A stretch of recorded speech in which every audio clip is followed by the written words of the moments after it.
பிதா சுதன் பரிசுத்த ஆவியின் பேராலே ஆமேன். ஆண்டவர் உங்களோடு இருப்பாராக, உம் ஆன்மாவோடும் இருப்பாராக. புனித மத்தேயு எழுதிய பரிசுத்த நற்செய்தியிலிருந்து வாசகம். ஆண்டவரே உமக்கு மகிமை. அதிகாரம் 10, இறை வார்த்தை 28.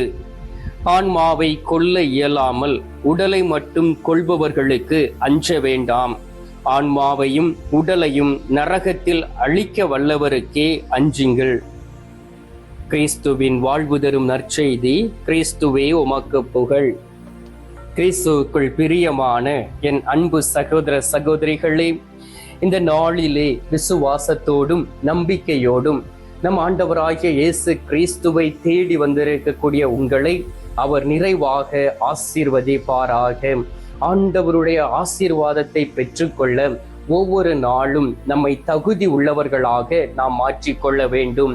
ஆண்டவர் நம்மோடு கூட வாசம் செய்யும் பொழுது, நம்மோடு கூட தங்கக்கூடிய வேளையிலே, நம்மை அவருடைய பிள்ளையாக மாற்றக்கூடிய நேரத்திலே நம்மை யாரும் தொட முடியாது. எந்த சூழ்நிலையிலும் நாம் விழுந்து போக மாட்டோம்.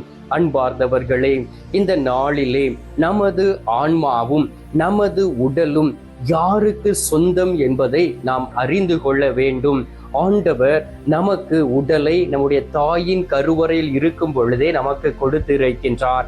நாம் நம்முடைய தாயின் கருவறையில் இருந்து வெளியிலே வந்த பிறகு சிறு குழந்தையாக இருக்கின்றோம். நம்மளுடைய தாய் தகப்பன் வழியாக நாம் இந்த உலகத்திலே வளர்க்கப்படுகின்றோம். நம்மை அவர்கள் படிக்க வைக்கிறார்கள். நம்மை நல்ல ஒரு வேலை கிடைக்க வேண்டும் என்பதற்காக நம்மை தயாரிக்கிறார்கள். இவை எல்லாமே நமக்கு தேவைதான். ஏனென்றால் இந்த உடல் ஆரோக்கியமாக இருந்தால் மட்டுமே நம்மால் இந்த உலகத்தில் வாழ்ந்திருக்க முடியும். நமது உடல் ஆரோக்கியமாக இருக்கும் பொழுது நம்முடைய உள்ளமும் நம்மளுடைய ஆத்துமாவும் மிகவும் ஆரோக்கியமாக இருக்கும். நமது உடலுக்கு உணவு தேவைப்படுகின்றது. இந்த உலகத்தில் வாழ்வதற்காக, நல்ல பலன் உள்ள மனிதனாக இருப்பதற்காக. அதே போல் ஒரு பலன் உள்ள ஆத்துமா நமக்குள் இருக்க வேண்டுமே என்றால் அதில் ஆண்டவருடைய துணையும் அவருடைய வார்த்தையும் அவருடைய திரு உடலும் ஆன்ம உணவாக நமக்கு தேவைப்படுகின்றது. பாருங்கள், நமக்கு நமது உடல் மீது அதிகாரம் கிடையாது. இந்த உடலுக்கு சொந்தக்காரர் யார் என்றால் நம்மை படைத்த தந்தை கடவுள். ஆனால் வாழக்கூடிய நாட்களிலே நாம் என்ன செய்கின்றோம்? மனிதர்களை பார்க்கும் பொழுது பயப்படுகின்றோம். எனக்கு எதிராக ஏதாவது தீமை செய்து விடுவார்களாம். வேலை செய்த இடத்திலே எனக்கு எதிராக மொட்டை கடிதம் எழுதி என்னுடைய வேலையை பறித்து கொள்வார்களாம். எனக்கு கிடைக்கக்கூடிய வாய்ப்பை தட்டி பறித்து கொள்வார்களாம். என்னை வாழ முடியாமல் இந்த உலகத்திலே என்னை அவர்கள் நெருக்குவார்களாம் என்கின்ற ஒரு பயம் நமக்குள் இருக்கும். ஆம் பிரியமானவர்களே, ஆண்டவர் சொல்லுகின்றார், நீ யாரை குறித்தும் பயப்படாதே. கடவுளை குறித்த ஒரு பயம் மட்டும் நமக்கு இருக்குமே என்றால் நம்மால் இந்த உலகத்தில் வாழ முடியும். பாருங்கள், இந்த உடலை அழிக்க வல்லவர் நமது கடவுள்.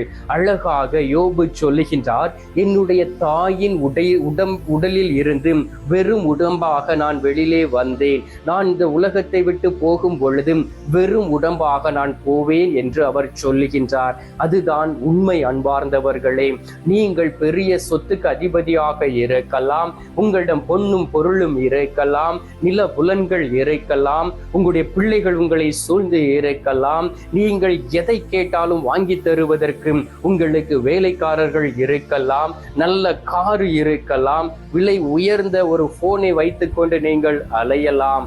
ஆனால் உங்களுடைய உடலையும் ஆத்துமாவையும் ஆண்டவர் இந்த நாளிலே அதை எடுத்துக்கொள்ள டிமாண்ட் பண்ணிவிட்டார் என்றால் எல்லாமே முற்றிலும் வீணாக மாறி போய்விடும்.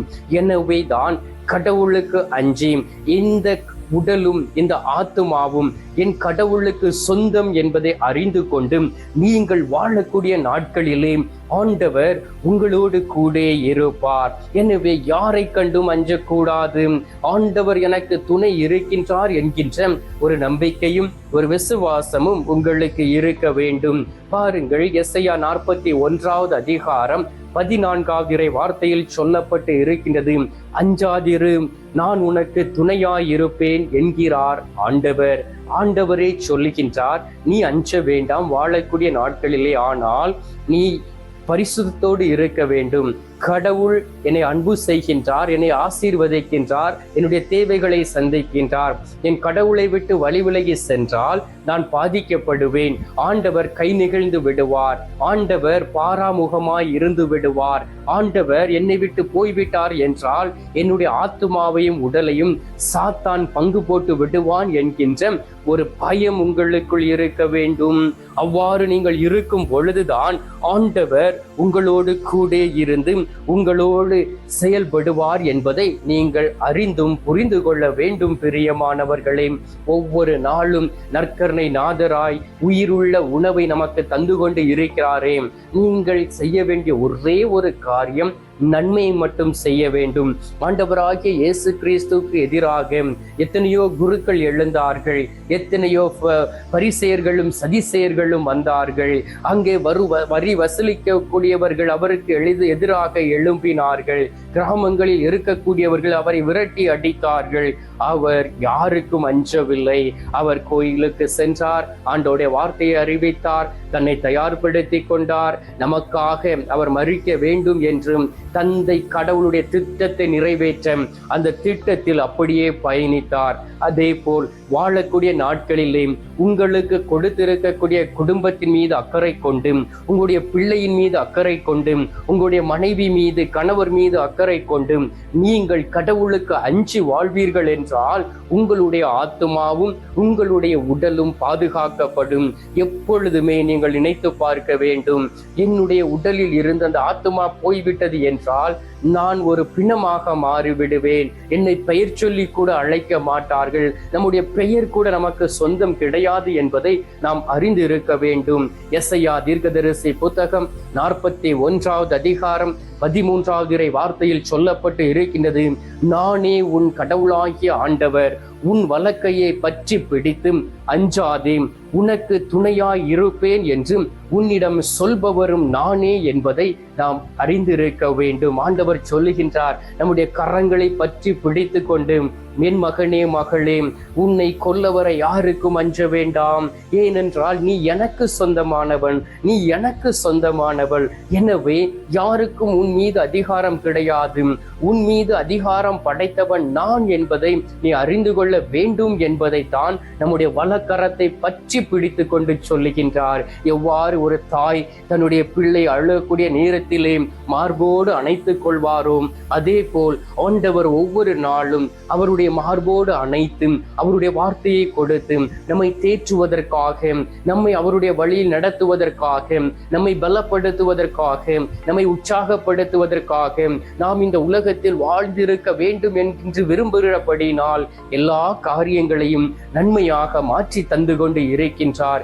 எனவே ஒவ்வொரு நாளும் உங்களுடைய ஆத்துமாவை குறித்து நீங்கள் கவலைப்பட வேண்டும்.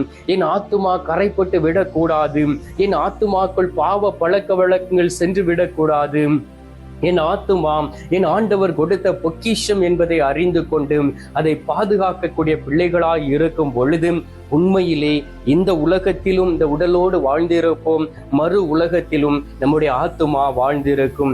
எனவே உங்களுடைய உடலும் ஆத்துமாவும் கடவுளுக்கு மட்டுமே சொந்தம் என்பதை அறிந்து கொண்டு இந்த நேரத்திலே ஆண்டவர் இந்த வாழ்க்கையை கொடுத்திருப்பதற்காக நன்றி சொல்லி அவரிடம் சில மணித்துளிகள் மன்றாடுவோம். எங்கள் பரலோக தந்தையே, இயேசு கிறிஸ்துவே, தூயனல் ஆவியே, தந்தையே, இந்த அருமையான நேரத்திற்காகவும் உமது பிரசன்னத்திற்காகவும் நன்றி சொல்லி உம்மை துதிக்கிறோம் சுவாமி.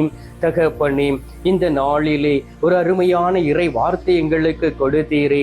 ஆன்மாவை கொல்ல இயலாமல் உடலை மட்டும் கொள்பவர்களுக்கு அஞ்ச வேண்டாம், ஆன்மாவையும் உடலையும் நரகத்தில் அழிக்க வல்லவருக்கே அஞ்ச வேண்டும் என்று எங்களுக்கு வாக்கு கொடுத்து இந்த நாளிலே எங்களுடைய ஆத்துமா பாதுகாக்கப்பட வேண்டும், நாங்கள் பாதுகாக்கப்பட வேண்டும், பரிசுத்தமாய் இருக்க இருக்க வேண்டும், உண்மையோடும் உத்தமத்தோடும் நடக்க வேண்டும் என்பதற்காக எங்களை தேடி வந்து எங்களை ஆசீர்வதித்துக் கொண்டு இருக்கக்கூடிய அன்பு நேசரே, உம்மை ஆராதிக்கின்றோமே, வணங்குகின்றோமே, போற்றுகின்றோமே, புகழுகின்றோம். ஏனென்றால் நீர் எங்களுக்கு துணையாய் இருக்கின்றீர். நான் உனக்கு துணையாய் இருப்பேன் என்றும் எங்களுடைய வழக்கையை பற்றி பிடித்து கொண்டு உமது வார்த்தை எங்களுக்கு கொடுத்திருக்கின்றீரே தகப்பனே. அதற்காக உம்மை துதிக்கின்றோம். யார் யாரெல்லாம் உடல் நோயினால் கஷ்டப்படுகிறார்களோ, ஐயோ இந்த உலகத்தில் என்னால் வாழ முடியுமா, என்னால் வாழ்ந்திருக்க முடியுமா என்று சொல்லி வேதனையோடும் கஷ்டத்தோடும் இருக்கிறார்களோ, அவர்களை உமது கரத்தில் ஒப்புக் கொடுக்கின்றேன் தகப்பனே. அவர்கள் ஒவ்வொருவரையும் திடப்படுத்தி பலப்படுத்தி அவர்கள் ஒவ்வொருவரையும் ஆசீர்வதித்து இந்த உலகத்தில் வாழ்ந்திருக்கவும், அவர்கள் பாதுகாப்போடு ஆத்துமாவை பாதுகாத்துக் கொள்ளவும், மறு உலகத்தில் கடந்து வரக்கூடிய பாக்கியத்தையும் கொடுக்க வேண்டுமாய் மை நோக்கி ஜெபிக்கிறேன் சுவாமி. இந்த காலை பொழுதிலே நீர் எங்களுடைய ஜெபத்தை கேட்டதற்காக உமக்கு நன்றி. ஜெபத்தை கேட்டு பதில் தந்திருப்பதற்காக உமக்கு ஸ்தோத்திரம், ஸ்தோத்திரம், ஸ்தோத்திரம். மீட்பெரும் இரட்சகருமான இயேசுவின் திருக்கரத்தில் ஒப்பு கொடுத்து எங்கள் தாய் கன்னி மரியாள் வழியாக ஜெபிக்கின்றோம். அன்பு தந்தையே, ஆமீன். பரலோகத்தில் இருக்கிற எங்கள் பிதாவே, உம்முடைய நாமம் அர்ச்சிக்கப்படுவதாக, உமது ராஜ்யம் வருக, உமது சித்தம் பரலோகத்தில் செய்யப்படுவது போல பூலோகத்திலும் செய்யப்படுவதாக. எங்கள் அனுதின உணவை எங்களுக்கென்று அளித்தருளும். எங்களுக்கு தீமை செய்கிறவர்களை நாங்கள் பொறுப்பது போல எங்கள் பாவங்களை பொறுத்தருளும். எங்களை சோதனை விளைவிடாதையும் தீமையில் இருந்து எங்களை ரட்சித்தருளும். ஆமேன். பிதாவுக்கும் சுதனுக்கும் பரிசுத்த ஆவிக்கும் மகிமை உண்டாவதாக. ஆதியில் இருந்தது போல இப்பொழுதும் எப்பொழுதும் என்றென்றும் இருப்பதாக. ஆமேன். அன்பார்ந்தவர்களே, ஆண்டவர் தரக்கூடிய ஆசீர்வாதத்தை நம்பிக்கையோடும் விசுவாசத்தோடும் பெற்றுக்கொள்வோம்.